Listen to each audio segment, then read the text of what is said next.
کیا اب جانتے ہیں پچھلے 75 سالوں میں دنیا کا سب سے زیادہ مارشل لا نافذ کرنے والا ملک پاکستان ہے۔ 75 سالہ سیاسی تاریخ میں پاکستان کے حکومتی نظام کو 33 سال مارشل لا کے تحت چلایا گیا ہے۔ مارشل لا کیا ہوتا ہے اور مارشل لا کو نافذ کرنے کا اختیار کس کے پاس ہوتا ہے؟ پاکستان میں مارشل لا کب اور کتنی دفعہ لگائے گئے؟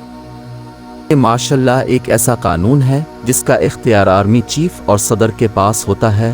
آرمی چیف اس قانون کے مطابق ملک کی قومی اور صوبائی اسمبلیاں توڑ کر جمہوری حکومت کو ختم کر سکتا ہے اور خود صدر کی حیثیت سے ملک کا اقتدار سنبھال لیتا ہے۔ مارشل لا میں تمام تر اختیارات صدر کے پاس ہی ہوتے ہیں۔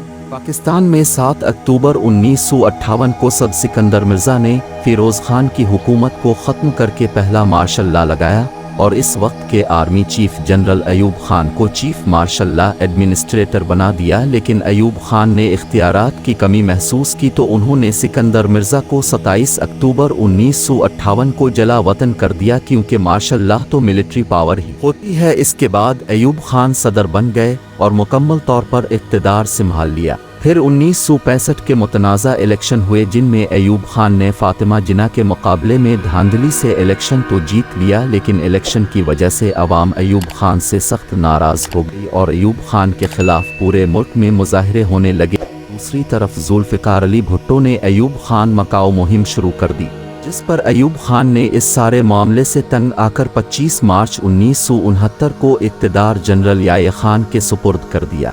اس وقت جنرل یحییٰ خان پاکستان کے army chief martial law administrator اور صدر بھی بن گئے۔ اس طرح جنرل یحییٰ خان نے دوسرا مارشل لا نافذ کر دیا۔ 1977 کے الیکشن میں ذوالفقار علی بھٹو کی جیت ہوئی، لیکن اپوزیشن جماعت PNA نے بھٹو پر دھاندلی کا الزام لگا دیا اور ملک بھر میں عوامی مظاہرے شروع ہو گئے، جس پر chief of army staff general Zia ul-Haq نے پاکستان کا تیسرا مارشل لا ذوالفقار علی بھٹو کی حکومت ختم کر کے 5 جولائی 1977 کو نافذ کر دیا۔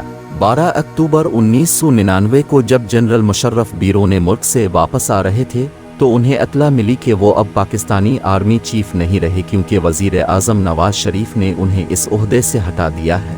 اس لیے وہ اب کراچی لینڈ کرنے کی بجائے کسی اور ملک چلے جائیں، تو اس بات پر جنرل مشرف نے اپنے لنک استعمال کیے، جس کے بعد انہوں نے ملک واپس آ کر پاکستان کا چوتھا مارشل لا نافذ کر کے نواز شریف کی حکومت کا تختہ الٹ دیا اور خود پاکستان کے صدر بن کر ملک کا اقتدار سنبھال لیا۔